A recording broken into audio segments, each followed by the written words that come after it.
할렐루야. 예수님 부활하셨습니다. 예수님 부활하심을 기억하고 기념할 수 있는 우리 모든 성도들이 되기를 소망합니다. 우리 옆에 계신 분들과 함께 축하하며 또 인사하기 원합니다. 예수님 부활하셨습니다. 예수님 다시 사셨습니다.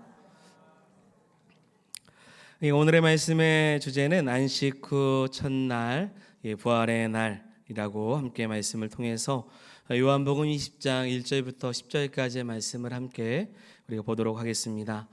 한 아이가 다 죽자라는 시를 지었습니다. 다 죽자. 시 내용은 이렇습니다. 할아버지는 심심해 죽겠다고 하신다.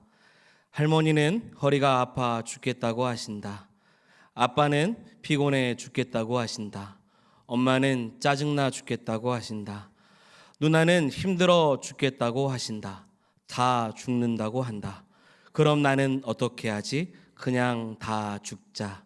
다 죽자. 네, 이런 시예요.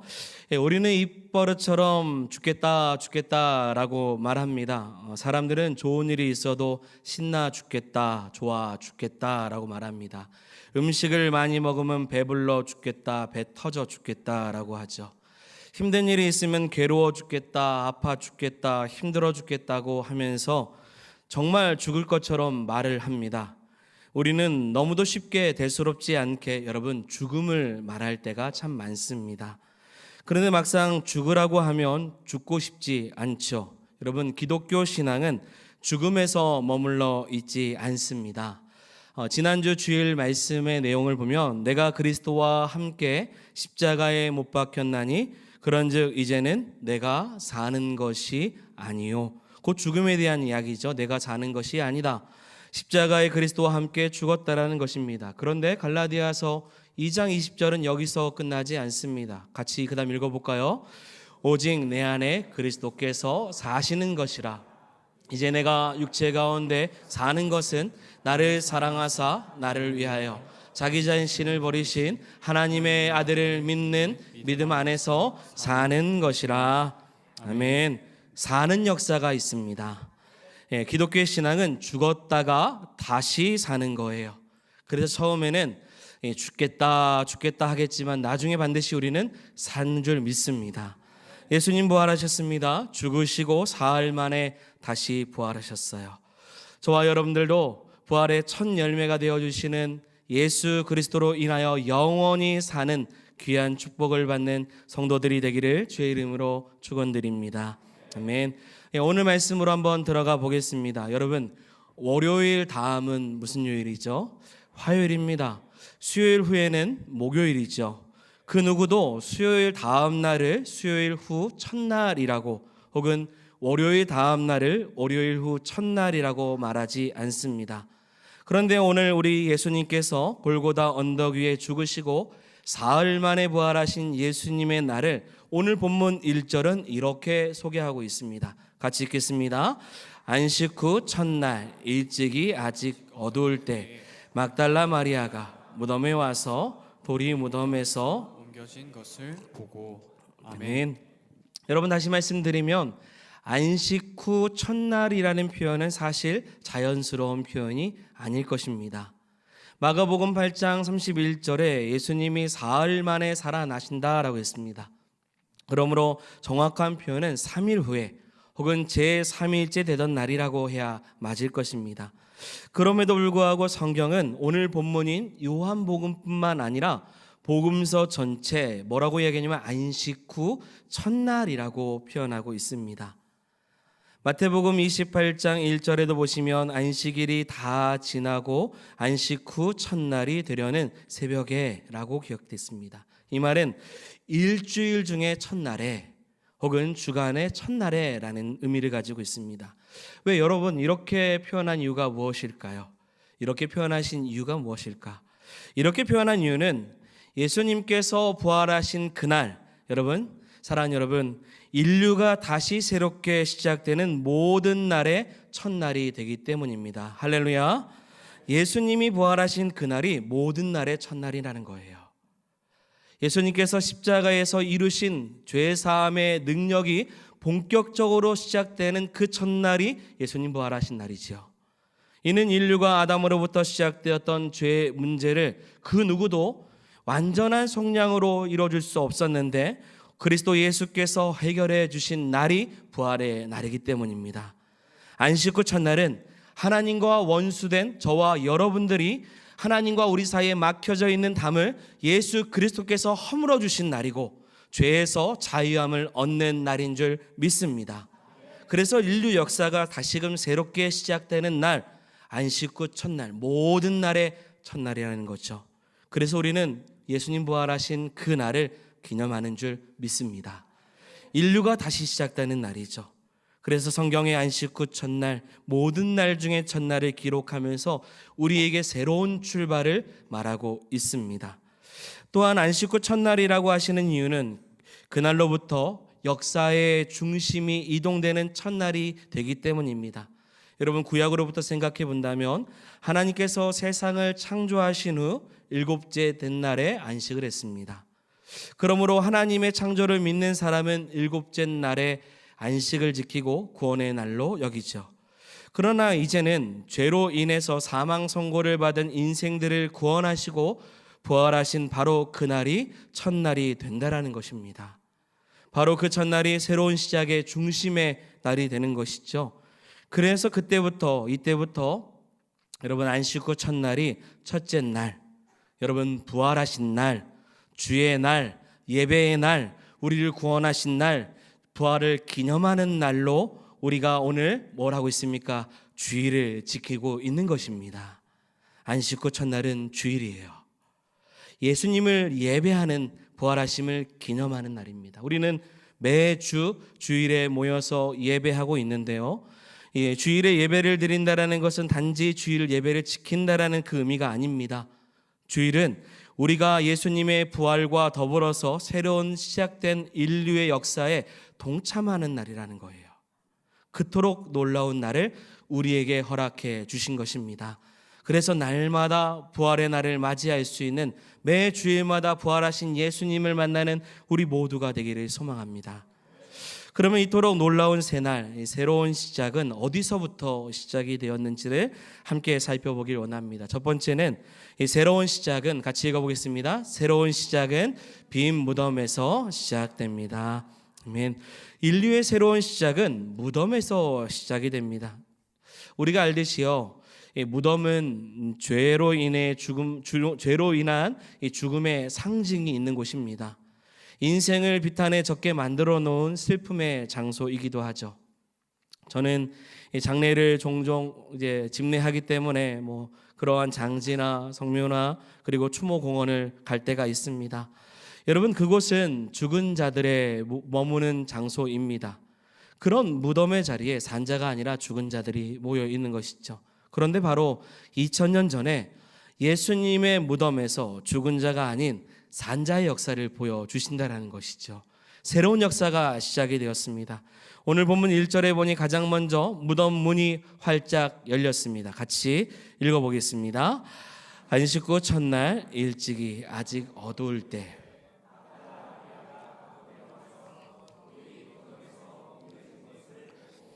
아멘. 안식 후 첫날에 하나님께서 가장 먼저 보여주신 것은 돌이 무덤에서 옮겨졌다라는 것이죠.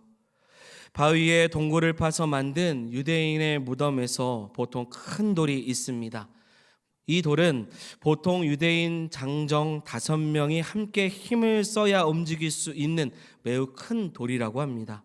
죽은 자가 절대로 혼자 열거나 나올 수 있는 그런 문이 아닙니다. 그 문은 사망의 문이에요. 닫혀 있으면 죽은 자가 나오지 못하는 것이죠. 그렇기 때문에 새벽에 향품을 바르기 위해서 이동했던 여인들의 가장 큰 관심은 마가복음 6장 2절과 3절에 나온 내용입니다. 과연 누가 무덤의 문을 열어줄 것인가입니다. 열 수가 없는데 누가 열어줄 것인가. 그런데 막상 예수님께서 부활하신 안식 후 첫날에 가보니 죽음의 상징인 여러분 무덤의 문이 활짝 열려 있는 것입니다. 할렐루야. 하나님의 새 역사는 무덤 문이 열리는 것부터 시작이 되는 거예요. 여러분, 십자가의 능력은요, 구속받은 인생, 저와 여러분들이죠, 구속받은 우리의 인생에 무덤의 문이 열리는 능력을 보여주셨습니다. 사망에 머물지 않게 하셨어요. 그러므로 오늘 우리가 예수님을 믿는다라는 것은 우리의 인생을 사망으로 가두고 있는 무덤의 문이 활짝 열렸다라고 말할 수 있는 것입니다. 우리가 죄로 죽었던 그 자리, 그래서 이 돌문으로 막아놓고 꼼짝 못하게 만들어놨던 바로 그 문이 지금 예수님께서 죽으시고 함께 계셨던 그 무덤의 문이 열렸다라는 것입니다. 오늘 부활절입니다. 여러분, 우리의 인생에 닫혀져 있는 모든 문이 열리는 축복이 있기를 소망합니다. 활짝 열리는 인생이죠. 그런데 오늘 말씀은 무덤의 문이 열린 것으로 새 역사가 시작될 뿐만 아니라 그 무덤이 빈 무덤이 되게 만들었다라고도 알려주십니다. 새 역사는 빈 무덤에서 시작되는 것이죠. 오늘 새벽에 본 말씀이기도 하죠. 빈 무덤마저도 믿는 신앙이에요. 오늘 본문 6절과 7절은 무덤에 들어간 베드로가 보니 무덤이 비어 있다라는 것을 증언하고 있습니다. 우리 6절과 7절 읽겠습니다. 시몬 베드로는 따라와서 무덤에 들어가 보니 세마포가 놓였고 또 머리를 쌌던 수건은 세마포와 함께 놓이지 않고 딴 곳에 쌌던 대로 놓여 있더라. 아멘. 그곳에 예수님이 계십니까? 계시지 않다라는 거죠. 빈 무덤이 된 것입니다. 예수님의 무덤은 비었습니다. 이것은 누군가 시체를 훔쳐간 모습이 아니었습니다. 예수님을 감쌌던 세마포와 수건을 보면 알 수 있습니다. 유대인들의 장례법에 따르면 유대인들은 세마포로 죽은 자의 몸을 쌓고 머리는 따로 싸게 되어 있는데 오늘 본문은 머리를 쌌던 세마포가 몸을 감쌌던 세마포와 함께 놓여 있지 않고 딴 곳에 있다라고 기록하고 있습니다. 이것은 누군가가 급하게 예수님을 훔쳐간 것이 아니라 세마포를 그대로 두고 몸이 사라진 것을 의미하는 것입니다. 여러분, 안식 후 첫날 부활 아침에 무덤이 비어있다라는 이 사실의 의미가 무엇이라고 생각합니까? 바로 예수님께서 말씀하신 대로 예언하신 대로 승리하셔서 부활하셨다라는 것입니다. 예수님에게는 영원한 무덤이 필요하지 않습니다. 사람은요, 자신이 죽을 때 어디에 묻힐지에 대해서 궁금해합니다. 자손들이 자신을 어디에 묻을지, 어디에 묻히는 것이 좋을지 명당을 따지고 풍수지리를 계산합니다. 그러나 우리 예수님에게는 무덤이 중요하지 않습니다. 잠시 3일만 머문 곳이기 때문에 어디든 상관이 없는 것이죠. 그런데 이 말씀을 곰곰이 또 생각해 보면요, 예수님에게 무덤이 중요하지 않으신 것처럼 사랑하는 여러분, 예수 그리스도 안에 있는 저와 여러분들에게도 영원한 무덤이 필요 없음을 깨닫는 성도가 되길 원합니다. 우리의 무덤도 예수님께서 다시 오실 때 빈 무덤이 되는 역사를 보여주시는 거죠. 부활의 첫 열매가 되신 예수님의 빈 무덤처럼 우리도 부활할 줄 믿습니다. 이 귀한 역사가 있는 거예요. 사랑하는 여러분, 하나님의 역사는 빈 무덤에서 시작이 되었습니다. 사실 생각해 보면 그 무덤이라는 자리는 죄로 인해서 실패한 자리입니다. 마땅히 죽는 자리이죠. 하지만 하나님의 역사가 오늘 우리가 죄로 실패한 바로 그 자리에서 다시금 시작되게 하셨다라는 거예요. 우리가 병들어 있는 그 자리가 사랑하는 여러분, 우리 예수님께서, 우리 하나님께서 새로운 역사를 다시금 보여주는 자리가 될 줄 믿습니다.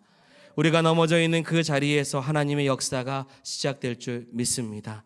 우리가 상처 입은 그 자리에서 하나님의 역사가 다시금 시작될 줄 믿습니다.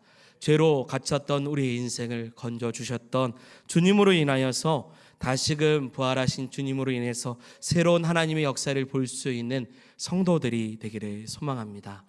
두 번째입니다. 같이 한번 띄워주시고 읽어보겠습니다. 새로운 시작은 사랑하는 사람들 속에서 시작됩니다. 아멘. 1절을 한 번 더 같이 보겠습니다. 1절 보시면 안식 후 첫날 일찍이 아직 어두울 때 막달라 마리아가 무덤에 와서 돌이 무덤에서 옮겨진 것을 보고. 아멘. 여러분, 무덤에 가는 것을 좋아하는 사람은 없습니다. 그런데도 막달라 마리아와 여인들은 무덤을 향해 갔습니다. 도대체 무엇이 이들로 하여금 안식일이 지나자마자 이른 아침에 무덤으로 가게 했겠습니까? 그것은 바로 이들의 가슴 속에 주님을 향한 사랑이 있기 때문입니다. 그녀들은 예수님의 십자가를 따라가며 통곡했던 사람들입니다. 그리고 예수님이 십자가에 달렸던 그 현장에 있었던 사람들이죠. 그래서 안식일이 지나는 동안 유대인의 법에 따라서 무덤으로 향하지 못했던 그 사람들이 주님을 사랑하는 마음을 가지고 안식일이 지나가자마자 무덤으로 향하기 시작했던 것입니다. 그런데 바로 그 사랑이 이들로 하여금 안식 후 첫날 하나님의 새날을 동참하게 되는 귀한 축복을 얻는 은혜를 받게 됩니다. 무덤의 문이 열리는 새로운 시작을 보게 만들어 주셨습니다. 무덤이 빈 무덤이 된다는 시작을 보게 되었죠. 그리고 부활하신 예수님을 사랑 여러분, 사랑하는 자들이 가장 먼저 알게 되고 깨닫게 되고 만나는 귀한 축복을 경험하게 된 것입니다.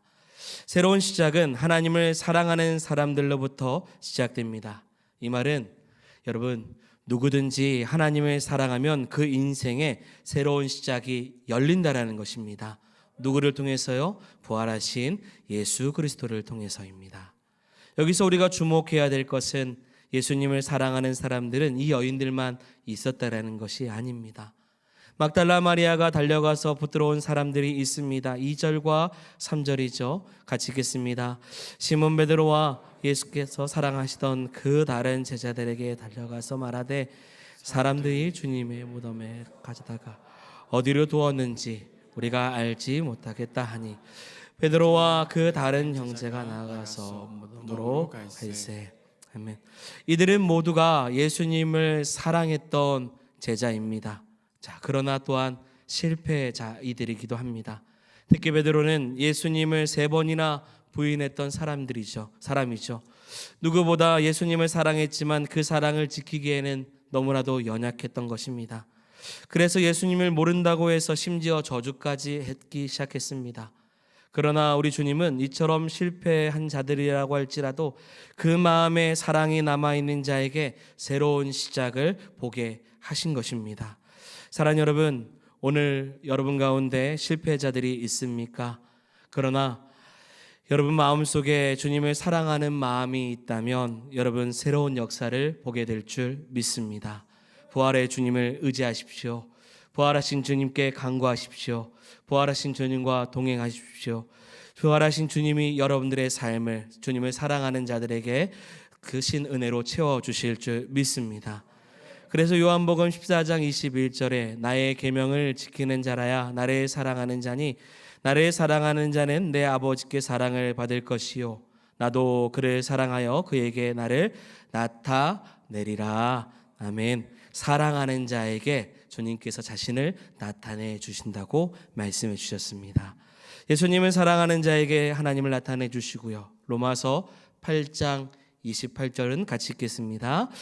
하나님을 사랑하는 자, 때대로 부르심을 입은 자들에게는 모든 것이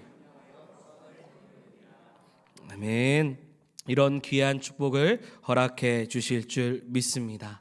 이런 새로운 시작이 이루어지는 날, 그 날이 언제입니까? 안식 후 첫날 주일입니다. 부활의 날이죠.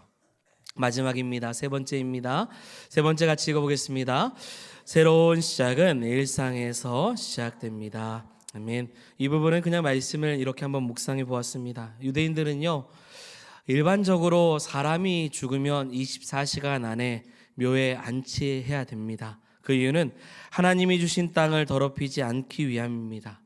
그래서 보통 재력이 있는 사람은 바위를 파서 만든 동굴을 무덤으로 사용을 했습니다. 하지만 가난한 자들은 땅을 파서 평토장을 했고 누가 누구의 무덤인지 분간하기 어려운 그러한 땅에 묻습니다. 예수님은 마태복음 27장에 아리마대 사람 부자 요셉이 준비한 묘에 묻히셨습니다. 그는 바위 속에 판 자기 새 무덤에 예수님을 안치한 것입니다. 저는 한때 또 이 말씀을 묵상하면서 왜 예수님께서 부자의 묘에 묻히셨는가라는 궁금증을 가진 적도 있습니다. 그런데 묵상을 하다 보니 거기에는 이유가 있었습니다. 여러분, 무덤의 문이 열리고 무덤이 빈 무덤이 되는 것을 보려면요, 굴을 파서 만든 묘에 묻히셔야 되기 때문인 것입니다. 유대인들은 장례가 나면 그러면 땅에 묻히면 찾을 수가 없게 되는 것이죠. 그렇기 때문에 주님께서 빈 무덤, 돌에 바위 속에 판 무덤에 계셨다라는 것입니다. 유대인들은 장례가 나면 하는 일이 정해져 있습니다. 남자들은 보통 시체를 무덤까지 운구를 했습니다. 그리고 전문적으로 곡하는 여인들과 피리를 부는 사람들은 그 뒤를 따랐습니다. 한편 여인들은 시체의 향유를 발라 부패로 인해 냄새를 중화시키고 세마포로 감싸는 일을 했습니다. 시체 처리를 마치면 동굴 입구를 둥근 모양의 큰 돌로 막고 거기에 회칠하여 표시를 합니다. 이곳이 무덤이라고 표시를 합니다. 이것은 어찌 보면 당연한 일상입니다. 유대인들이 사람이 죽으면 마땅히 하는 삶의 모습이죠. 그런데 오늘 본문은 바로 이러한 모든 일들이 일상의 일 속에서, 바로 일상 속에서 기적의 역사가 일어났다는 것입니다. 1절의 말씀을 다시 보면 막달라 마리아가 안식 후 첫날 일찍이 무덤에 왔습니다. 누가복음 23장 55절 56절의 말씀도 같이 읽어보겠습니다. 갈릴리에서 예수와 함께 온 여자들이 뒤를 따라 그 무덤과 그의 시체를 어떻게 두었는지를 보고 돌아가 향품과 향유를 준비하더라. 계명을 따라 안식일에 쉬더라. 아멘. 여인들이 향품을 가지고 예수님의 무덤을 찾은 이유는 예수님을 위한 향품을 준비했기 때문입니다. 아주 당연한 일상의 모습이죠. 그런데 그들에게 이러한 모습은 모두 일상적인 일이지만 이 일을 통해서 하나님의 역사를 보게 하신 것입니다. 바로 그 일상에서 그들은 무덤의 문이 열리는 것을 보았습니다. 시체로 채워져 있어야 될 그 무덤이 빈 무덤이라는 것을 일상의 삶 속에서 본 것입니다. 그리고 바로 그 일상에서 안식 후 첫날과 이 주님을 만나는 귀한 은혜를 보게 되었습니다. 여러분, 특별한 날에 부활하신 예수님을 만난다면, 1년에 이 부활하신 예수님을 그렇게 만난다면 오늘 같은 부활절일 것입니다. 그러나 우리의 일상의 삶 가운데 날마다 부활하신 예수님을 만난다면 그것은 우리의 신앙이 부활절 신앙, 부활의 신앙을 갖고 있다라는 것입니다. 여러분, 부활절이니 부활하신 예수님을 찾고 구하는, 그래서 만나는 삶이 아니라 사랑하는 여러분, 일상의 삶 속에서 부활의 신앙으로 부활하신 예수님을 만나는 귀한 축복이 있기를 소망합니다. 특별한 날만 예수님의 부활하심을 기념한다면 부활절이죠. 하지만 우리의 일상에서 우리를 구원하신 예수님을 다시금 만나는 부활의 놀라운 축복을 보는, 그래서 우리 일상에서 새로운 역사를 볼 수 있는 성도들이 되기를 소망합니다. 오늘 주님께서 부활하셨습니다. 그리고 오늘이 그 역사의 새날이고 새날이 시작되는 귀한 날입니다. 사랑하는 여러분, 가장 비참한 날에서 가장 영광스러운 날로 변화되는 데는 딱 3일이 걸렸다라는 사실도 기억하시기 바랍니다. 그리고 가장 치욕적인 그 3일은 새 역사가 다시금 시작되는데 꼭 필요했던 날이었다라는 것도 기억하시기를 소망합니다. 우리 예수님께서 금요일에 우리 십자가에 못 박혀 죽으셨고 그 죽음으로 인하여서 우리가 구원받는 귀한 은혜를 얻어서 3일의 시간, 가장 아픔의 시간을 통하여서 다시금 우리에게 부활하신 주님이 찾아오셨다면 그 치욕적인 3일은 반드시 필요한 것입니다. 오늘 인생의 아픔 속에 있는 분이 계십니까? 3일 후에 우리를 일으키시는 부활의 주님을 기대하시기를 소망합니다. 심지어 예수님을 배반하고 거역했던 사람일지라도 그들에게 나타나 주시고 새날을 허락하여 주시는 그 하나님을 찬송하시기를 소망합니다. 인생의 3일 아픔의 시간이 있을 수 있지만 그 3일 후에 그 3일을 인내하면 영원히 사는 안식 후 첫날을, 그 새날을 우리 모두가 맞이할 줄 믿습니다. 영원토록 무덤이 필요하지 않는 인생이 되기를 소망합니다. 주님 빈 무덤으로 우리에게 부활하심을 증거하신 것처럼 우리에게도 귀한 그런 축복이 있기를 소망합니다. 그러니 어떤 형편 가운데 있을지라도 끝까지 사랑하는 여러분, 하나님을 사랑하시기를 바랍니다. 맡겨준 귀한 일들을 일상의 삶 속에서 잘 감당하시기를 바랍니다. 그럴 때 부활하신 주님이 우리에게 날마다 새날을 허락해 주실 줄 믿습니다. 여러분들에게 예수님은 어떤 분이십니까? 오늘 부활주의를 맞이해서 그 예수님이 어떤 분이신지를 깊이 깨닫는 우리 모두가 되기를 주의 이름으로 축원드립니다. 아멘. 짧은 영상 하나 보고요, 함께 찬양하도록 하겠습니다.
할렐루야.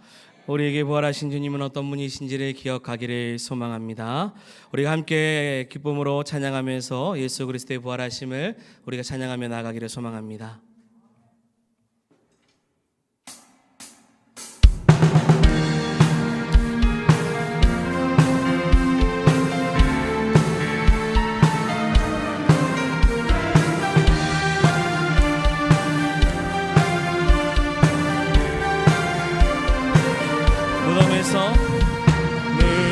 무덤에 머물러 예수 내 구주 새벽 기다렸네.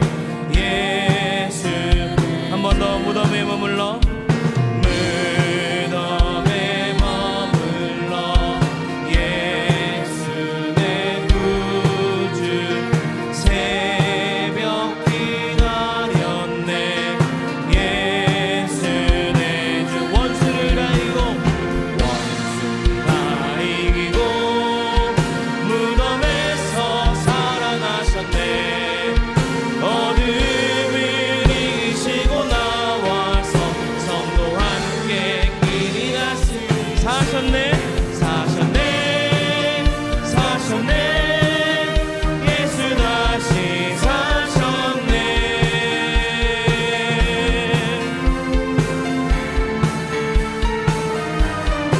헛되이